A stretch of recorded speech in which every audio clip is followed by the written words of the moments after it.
नमस्कार, आपकी सेहत के प्लेटफॉर्म से मैं डॉक्टर यूसुफ सुमरो आपसे मुखातिब हूँ। आज का टॉपिक बड़ा अहम टॉपिक है और इसको आपने गौर से इस वीडियो को सुनना है। आपने इसके एक एक लफ्ज़ को आपने जो है वो ज़हन-नशीन करना है। ये जो प्रॉब्लम है जिस पर मैं वीडियो बनाने जा रहा हूँ, डायलिसिस। डायलिसिस एक तकलीफ दे अमल है। अब हम बात ये करते हैं कि ये डायलिसिस है क्या। बेसिकली आप मेरी बात को जो है इसको ज़रा गौर से सुनिएगा। मैं आपको क्या कहना चाह रहा हूँ। डायलिसिस बुनियादी तौर पर जो है एक प्रोसेस है, एक ऐसा प्रोसेस जो एक मशीन के ज़रिए जो है किया जाता है। लेकिन डायलिसिस प्रोसेस की ज़रूरत एक मरीज़ को होती क्यों है, इस पर हमने बात करनी है कि आप जब डायलिसिस कराते हैं तो आखिर ऐसी क्या नौबत आई, ऐसा क्या जो है आपकी किडनी में जो है वो खराबी पैदा हुई जो आपको डायलिसिस की ज़रूरत पड़ गई। तो डायलिसिस की ज़रूरत इंसान को तब पड़ती है जब आपके गुर्दे जो है प्रॉपर जो है फिल्ट्रेशन का काम जो वो अपने तौर पर खुद करते हैं वो ना कर पाएँ, तो तब मरीज़ को डायलिसिस की ज़रूरत पड़ती है। किडनी का जो एक फंक्शन होता है, किडनी आपकी बॉडी से जो आपकी बॉडी के अंदर जो है आपके टॉक्सिक होते हैं और वेस्ट मटेरियल जो होता है उसको आपके जिस्म से बाहर निकालने का काम करती है। लेकिन वक्त के साथ साथ जैसे जैसे किडनी में खराबियां पैदा होना शुरू हो जाती हैं, तब किडनी जो वेस्ट मटेरियल होता है उसको जिस्म से बाहर निकालने से कासिर हो जाती है।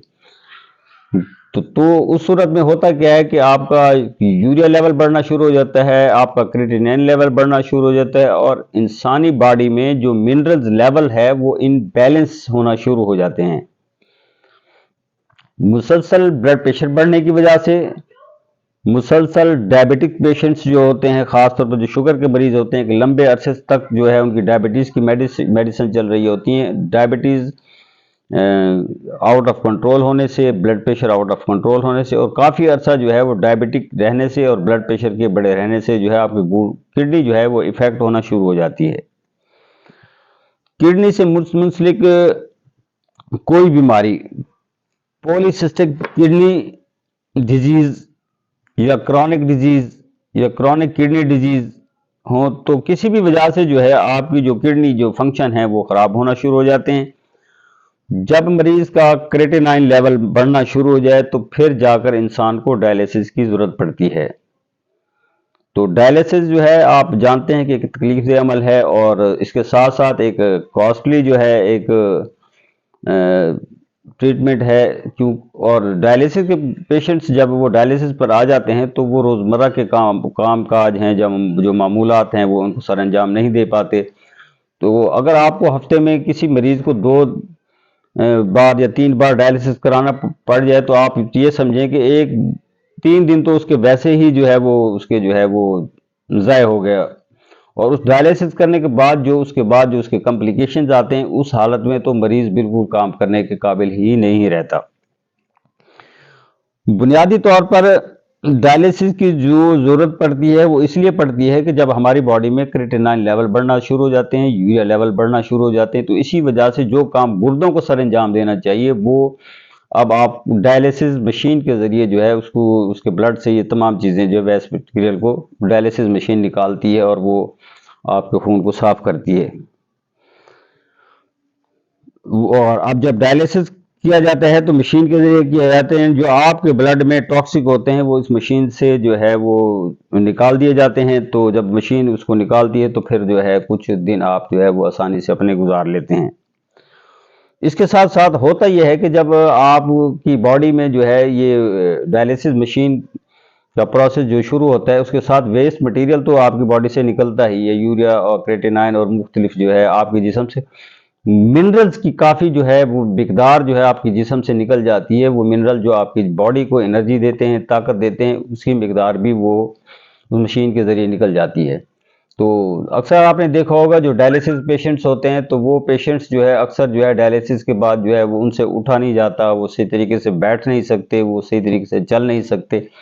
यानी वो एक आम इंसान की तरह जो है वो अपनी ज़िंदगी नहीं गुजार सकते। मरीज़ अपने आप को बिल्कुल थका हुआ महसूस करता है और दिन ब दिन कमज़ोर होता चला जाता है। उसके बाद जो है मिनरल की कमी जो है दिन ब दिन जो है उनके जिस्म से जो जैसे जैसे डे बाय डे ये काफ़ी अर्से तक ये प्रोसेस चलता रहता है, तो डायलिसिस का, तो मिनरल्स की कमी जिस्म में मज़ीद जो है डे बाय डे बढ़ती चली जाती है। तो इसको हमने जो है किडनी ख़राब होने की बुनियादी वजह, असल जो अब एक मसला जो है उसमें हमने देखना यह है कि किडनी की जो बुनियादी जो ख़राब होने की वजह है, जिसकी वजह से हमें डायलिसिस की तरफ आना पड़ा, तो वो डायलिसिस जो है उसकी वजह क्या है कि हमें डायलिसिस की तरफ क्यों आना पड़ा। जब आपके जिस्म में सोडियम लेवल जो है वो बढ़ना शुरू हो जाए, blood pressure out of control हो जाए, जो और शुगर लेवल जो है वो कंट्रोल में ना रहे, मुसलसल शुगर लेवल बढ़ना शुरू हो जाए, मुसलसल शुगर लेवल की मेडिसिन खाने से भी जो है आपकी किडनी जो है वो भी इफेक्ट होना शुरू हो जाती है, जिसकी वजह से किडनी को अब अगर हम इन तमाम चीज़ों को रूट काज को, मकसद ये है कि हमने उस रूट काज को पकड़ना है, उस रूट काज को देखना है जिसकी वजह से आपकी किडनी के फंक्शन खराब हुए और किडनी अपना प्रॉपर वर्क जो वो खुद अपने तौर पर उसको करना चाहिए था वो सर अंजाम नहीं दे पा रही। तो उसके पीछे क्या रीजंस हैं, क्या मुहर्रिकात हैं? बुनियादी तौर पर तो है आपका सोडियम का ज़्यादा इस्तेमाल, उसके साथ साथ जो है आप का मुसलसल ब्लड प्रेशर बढ़े रहना और मुसलसल ब्लड प्रेशर की दवाइयाँ खाना, और इसके साथ साथ जो है मुसलसल ब्लड प्रेशर की दवाइयों के साथ साथ मुसलसल जो है शुगर की मेडिसिन इस्तेमाल करना, जिसकी वजह से भी आपकी किडनी पर जो है बुरे असरात मुरतब होते हैं। तो हमने रूट काज को पकड़ना है, रूट काज को हमने आपके तो मुख्तलिफ तरीका इलाज में जो है जो आप करा रहे होते हैं उसमें होता यह है कि उसमें ब्लड प्रेशर की मेडिसिन आपको दी जा रही होती है, उसके साथ साथ जो है आपको जो है डायबिटीज़ की पेशेंट मेडिसिन दी जा रही होती हैं, लेकिन कोई ऐसी मेडिसिन शामिल नहीं होती जो गुर्दे को, किडनी को आपकी प्रॉपर फंक्शन को दुरुस्त करे, ताकि आपका जो वो किडनी जो है वो प्रॉपर खुद ज़ाती तौर पर खुद जो है उस डायलिसिस के जो है प्रोसेस को खुद सर अंजाम देना शुरू करे, यानी वो किडनी खुद ही आपकी बॉडी के वेस्ट मटेरियल को बाहर निकाले। तो इस वेस्ट मटेरियल को बाहर निकालने के लिए जो है हम ऐसी ट्रीटमेंट मौजूद हैं, और आप मेरे पास कई ऐसे पेशेंट्स हैं, किडनी पेशेंट्स हैं जो मैं आपको जो है उनको किसी वक्त जो है उनका मैं इंटरव्यू भी जो आपकी खिदमत में पेश करूंगा। वो आज अपनी नॉर्मल लाइफ गुजार रहे हैं, जी बिल्कुल नॉर्मल लाइफ गुजार रहे हैं, उनकी किडनी प्रॉपर वर्किंग कर रही है, और वो जो उनके अंदर जो यूरिया क्रिएटिनिन लेवल थे या उनके अंदर जो है अपने जो है सोडियम लेवल बढ़े हुए थे, उनके जो ब्लड प्रेशर लेवल जो है वो बढ़ा हुआ था, जो उसके साथ साथ शुगर लेवल बढ़े हुए थे, तो वो सारे चीज़ें जो है मेंटेन है। आज उनकी किडनी प्रॉपर वर्क कर रही है और वो बेहतर और तंदुरुस्त लाइफ गुजार रहे हैं। तो किडनी जो ट्रीटमेंट जो है हम बुनियादी रूट काज पर देंगे तो उसमें होगा ये कि वो किडनी प्रॉपर तौर पर अपना वर्क खुद करना शुरू कर देगी, आपके जिस्म में सोडियम लेवल भी कम कर देगी, आपके शुगर लेवल भी कंट्रोल में आ जाएंगे, उसके साथ आपको ब्लड प्रेशर लेवल भी कंट्रोल हो जाएगा। तो इसकी जो तरीका तो इसका यही है कि आप जो है एक प्रॉपर डॉक्टर्स की गाइडलाइन में मेडिसिन लें, ताकि वो मुकम्मल तौर पर हर चीज़ पर नज़र रखे, आपकी जो है